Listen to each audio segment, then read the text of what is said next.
Okay, in the interest of making the best use of new media that I can, I wanted to share some video footage in addition to making some comments this week on Wednesday's rally. So I'm going to do a sort of video blog here. I'm broadcasting right now from my palatial on-campus apartment. We have yet to turn on the heat, hence the winter outfit. But to begin, Wednesday was National Coming Out Day. This is geared towards the LGBT community.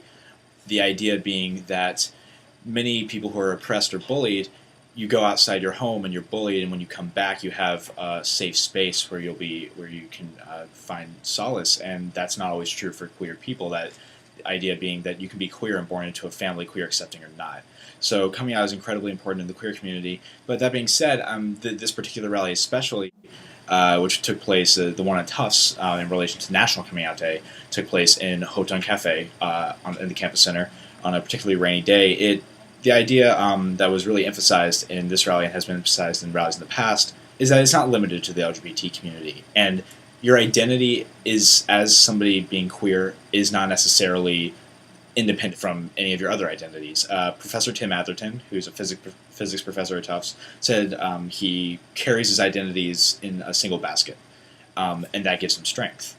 That he's an atheist, he's queer, and he's also a physicist, and he feels like all these things are interconnected, and he feels like each of them kind of, no matter which one is kind of being oppressed at any moment, he feels like he needs to come out as being Tim Atherton.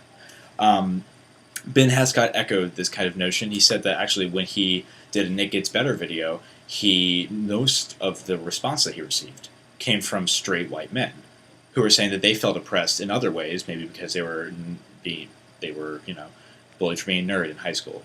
And they felt oppressed in other ways, and they saw a little bit of that in his comments being made about him being bullied for being a queer man. And so that the notion is that it's not just for being queer, or at least that being LGBT is not independent from any other sort of oppression.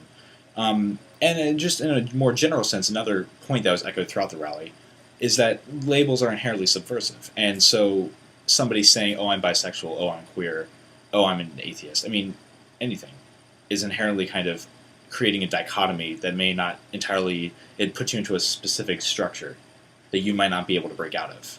And it's difficult when we start trying to label each other. And so, not to say that we shouldn't use labels, but just that we need to be very cognizant of this and not let it oppress us. If we're trying to figure out what our sexuality is, for instance, and trying to make that narrative of ourselves, it can be difficult if we're trying to fit into a particular paradigm.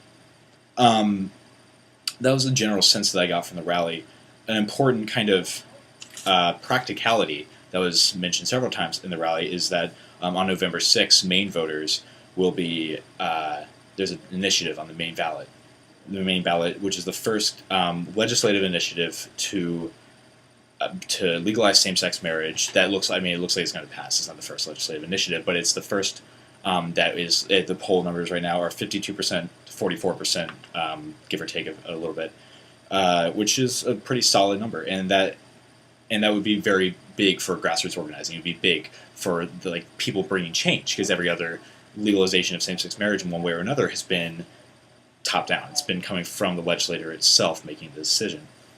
And that's largely what I want to say. I would also just recommend there's the It Gets Better project in general, which is I actually have a book, and this is the collection of essays and transcripts of the various stories that are told in response to it's a widespread coming out as queer project to show particularly teens who may commit suicide. This was particularly with the rash of teen suicides in 2010.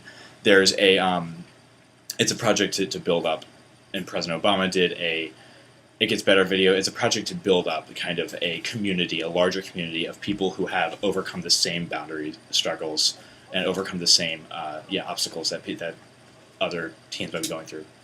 So I'm coming in just under 5 minutes now. My name is Walker Bristol. I'm reporting my column is Notes from the Underclass on the Tufts Daily Online, and you can follow me on Twitter at Godless Walker.